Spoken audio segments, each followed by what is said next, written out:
It's May 16, 1983. 47 million people are watching television. Live, a man walks to the center of the stage. He's wearing a black fedora, a sequined glove, and white socks. The crowd already knows who he is, but they have no idea, not even close, what they're about to see. He places his heels flat on the floor. He extends one arm slowly, and then he slides backward. Without bending his knees, without lifting his feet, as if someone pressed rewind on a human being, the audience doesn't clap, they scream. The kind of scream you hear when something physically impossible just happened 3 feet in front of you. That moment changed television. It changed music. It changed what a performer was even allowed to be. But here's the thing, the moonwalk isn't why everyone loves Michael Jackson. Not really. The real answer goes somewhere most people never think to look. Gary, Indiana, 1958, a steel town, no magic here, just smoke, concrete, and working-class families trying to get by. That's where Michael Joseph Jackson was born on August 29th. He was the 7th of 9 children. His father, Joe Jackson, was a steelworker by day, a frustrated musician by night. Joe noticed his kids had talent, not in a warm, encouraging way, in a hard, controlling, relentless way. Rehearsals were mandatory, mistakes were punished. Michael said years later that he was terrified of his father his entire childhood. Not nervous, terrified. By age 5, Michael was performing. By 8, he was the undeniable lead of the Jackson 5. By 11, he had a record deal with Motown, 11 years old. And here's something most people don't know. Michael used to study James Brown on TV, then sneak into the living room and practice the exact same moves until they became his own. He didn't just absorb music, he absorbed movement. He understood, even as a child, that a song needs a body. That combination, the voice, the movement, the total command of a room, it was already there at age 10. The world just hadn't seen it yet. In 1979, Michael Jackson did something brave. He walked away from the Jackson 5 sound completely. He partnered with producer Quincy Jones on an album called Off the Wall. It sold 7 million copies. It produced 4 top 10 singles.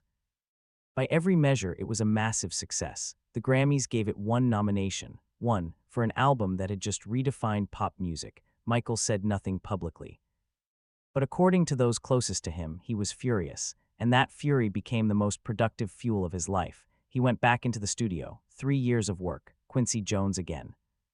And what they built next wasn't just a comeback, it was Thriller. Thriller came out in November 1982. Within a year, it had sold 32 million copies. Today, depending on the source, it sold somewhere between 66 and 70 million copies worldwide, making it the best-selling album in human history. But the sales aren't even the most interesting part.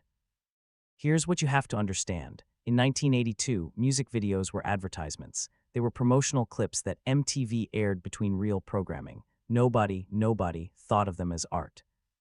Michael thought of them as short films. He hired John Landis, the director of An American Werewolf in London, to direct the Thriller video. It had a $500,000 budget. A 13-minute runtime, an actual plot, actual characters, and actual ending. It premiered on MTV in December 1983 and broke the channel. They played it 3 times in a row because the phones wouldn't stop ringing. One video changed the entire concept of what a music video could be, but Thriller was only the surface.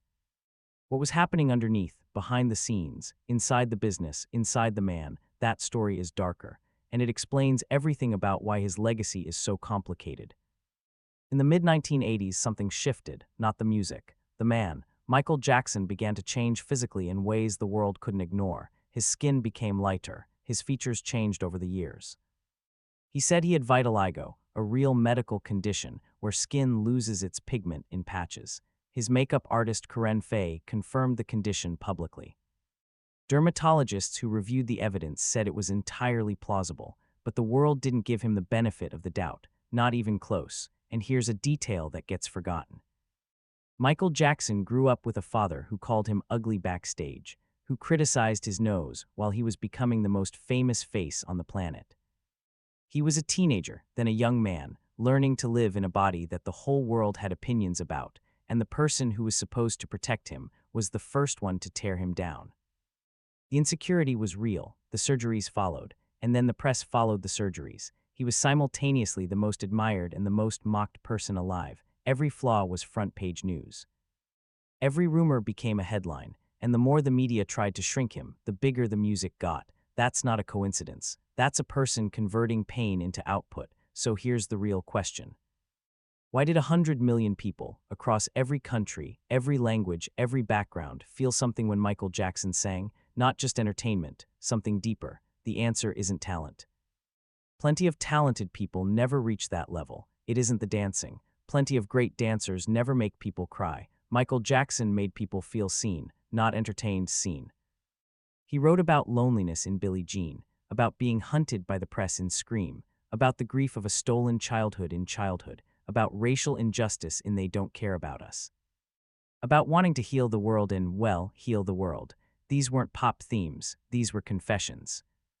And because they came from genuine, documented, verifiable pain, the boy who was rehearsed instead of raised, the teenager mocked for his face, the adult who was never just allowed to be a person, they landed differently than other music. People didn't just listen, they recognized something. People don't connect with perfection, they connect with honesty dressed in perfection, and Michael Jackson was exactly that, every night. For 40 years, that night on Motown 25, the moonwalk, the screaming crowd, it wasn't a trick. It was a man telling the world, I see you, I feel what you feel. And I'm going to show you something that makes you believe the impossible is real. That is why people love him. Michael Jackson died on June 25, 2009. He was 50 years old. The cause was acute propofol intoxication. The doctor he trusted to help him sleep gave him a surgical anesthetic powerful enough to stop his heart. Within minutes of the news breaking, Google crashed, Twitter froze, Wikipedia went down, the entire internet couldn't process it at once. People who had never met him, who lived thousands of miles away, who only knew him through songs and videos from decades earlier, stood in the street and cried, not for a celebrity. For something that had meant something specific and personal to them, the industry that dismissed Off the Wall, the press that spent 20 years mocking him, the tabloids that made their money off his pain. All of them went quiet, because Michael Jackson had outlasted every single criticism, not by fighting back, by creating, album after album. Tour after tour, song after song, he won by continuing, and right now in 2025, he's still the best-selling music artist of all time. His music plays in every country on earth. His videos still go viral. Kids born 20 years after Thriller know every word to beat it. Some artists make music. Michael Jackson made moments, and moments don't die. If this video made you think about what separates a great artist from an unforgettable one, there's a video on this channel about Freddie Mercury that asks the exact same question from a completely different angle.